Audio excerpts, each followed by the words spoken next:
नमस्कार, पदार्थ रेसिपीज मराठीमध्ये मी स्वाती तुम्हा सर्वांचं अगदी मनापासून स्वागत करते। सणावाराला आपण घरामध्ये गोडाधोडाचे प्रकार नक्कीच बनवितो आणि त्यामध्ये देखील खीर आवर्जून केली जाते। पण तुम्ही कधी कॅरेमल खीर बनवली आहे का? कॅरेमल पासून ही बनवली जाणारी खीर चवीला अगदी वेगळी आणि भन्नाट लागते आणि चवीला तर अगदी अप्रतिम होते। तर हीच कॅरेमल खीर कशी बनवायची आज मी तुम्हा सर्वांसाठी दाखवणार आहे। तर चॅनलवर नवीन असाल तर चॅनलला पटकन सबस्क्राइब करा, सोबतच बेल आयकॉनवरही क्लिक करा, कारण अशाच नवनवीन रेसिपी मी आठवड्यातून 3 वेळेस तुम्हा सर्वांसाठी आणत असते। त्याचे नोटिफिकेशन तुम्हाला सर्वात प्रथम मिळतील। चला तर मग सुरुवात करूया। कॅरेमल खीर बनवण्याकरता इथे मी एक अर्धा लिटर दूध गॅसवरती तापत ठेवले। दुधाला आपण एक छान अशी उकळी आणून घेऊ। दुधाला उकळी येत आहे तोपर्यंत आपल्याला एक पावडर तयार करून घ्यायची आहे। त्याकरिता एका मिक्सरच्या भांड्यामध्ये 4 काजू तसेच बदाम आपल्याला बारीक असे वाटून घ्यायचे आहेत। इथे आपली काजू बदामची पावडर बनवून तयार आहे, तुम्ही पाहू शकता। या पद्धतीने बारीक अशी पावडर मी बनवून तयार केलेली आहे। ही पावडर आपण एका वाटीमध्ये काढून घेऊ आणि यामध्ये थोडंसं दूध ॲड करून व्यवस्थित अशी मिक्स करून बाजूला ठेवून देऊया। आता सेम मिक्सरचं जार मी घेतलेला आहे। यामध्ये आपल्याला एक मूठभर भिजवलेले तांदूळ घालायचे। हे तांदूळ मी अर्धा तास पाण्यामध्ये भिजवत ठेवलेले होते।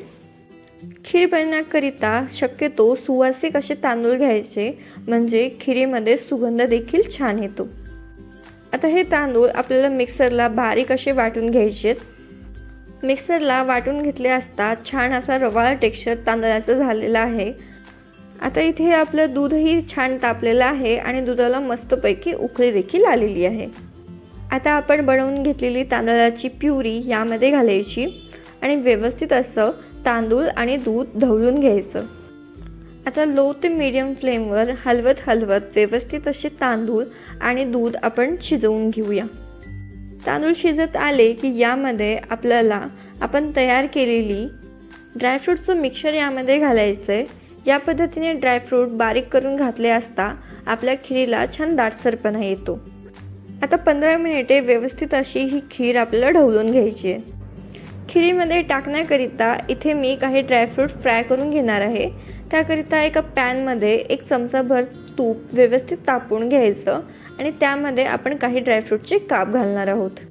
यात मी काजू, बदाम, पिस्ते आणि मनुके घेतलेले आहेत। इथे मी प्रत्येकी चमचाभर ड्रायफ्रूटचे तुकडे घेतलेले आहेत। तुम्ही आवडीप्रमाणे ड्रायफ्रूट कमी जास्त करू शकता आणि आवडीप्रमाणे कुठलेही ड्रायफ्रूट तुम्ही घेऊ शकता। आता लो फ्लेमवरती हे ड्रायफ्रूट आपण मस्तपैकी फ्राय करून घेऊ। इथे आपले ड्रायफ्रूट फ्राय झालेले आहेत। आता आपण याला काढून घेऊ आणि या सेम पॅनमध्ये आपण कॅरेमल तयार करून घेऊ। कॅरेमल तयार करण्यासाठी इथे मी अर्धी वाटी साखर पॅनमध्ये घेतलेली आहे। सोबतच आपल्याला 2 चमचे पाणी यामध्ये ॲड करायचे आणि व्यवस्थित असं मिक्स करून घ्यायचं आहे।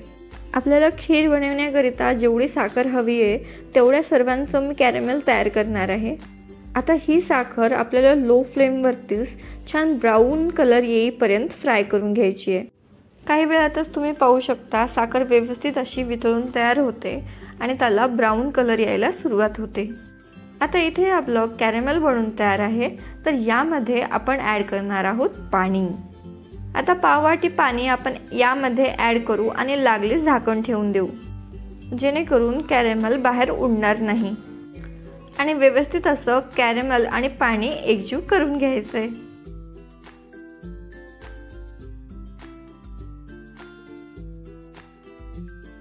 व्यवस्थित पाणी आणि कॅरेमल मी एकजीव करून घेतलेला आहे, तुम्ही पाहू शकता। आता हे आपण खीरमध्ये ॲड करायचे। मी फ्राय केलेले ड्रायफ्रूट देखील या खीरमध्ये ॲड केलेले होते, पण त्याचा व्हिडिओ माझ्याकडून स्किप झालेला आहे। आता सर्व साहित्य आपण व्यवस्थित असे ढवळून घेऊ आणि ही खीर आणखी 5 मिनिटे आपण शिजवून घेऊया। खीर शिजत आली की यामध्ये आपल्याला साखर आणि वेलचीची पूड घालायची आहे। ही साखर आणि वेलचीची पावडर आपण छानपैकी ढवळून घेऊ आणि आणखीन 1 मिनिट खीर शिजवून घेऊ। काही वेळातच इथे ही आपली अगदी चविष्ट अशी कॅरेमल खीर बनून तयार आहे। ही खीर आता जरी पातळ वाटत असली तरी काही वेळानंतर या खीरला छान घट्टसरपणा येतो। खीर आपल्याला छान पद्धतीने थंड करून मग सर्व करायची आहे। आता इथे आपली कॅरेमल खीर बनून तयार आहे। नेहमीच्या खीरपेक्षा अगदी वेगळी, चवीला अगदी भन्नाट आणि सुंदर अशी कॅरेमल खीर आपली बनून तयार आहे। तर ही रेसिपी तुम्ही एकदा नक्कीच ट्राय करून बघा आणि कशी झाली कमेंट बॉक्सद्वारे आम्हाला कळवा। रेसिपी आवडली असेल तर लाईक करा, तुमच्या फ्रेंड्स आणि फॅमिली सोबत देखील शेअर करा। चॅनलवर नवीन असाल तर चॅनलला पटकन सबस्क्राईब करा। लवकरच भेटूया अशाच एका नवीन रेसिपी सोबत।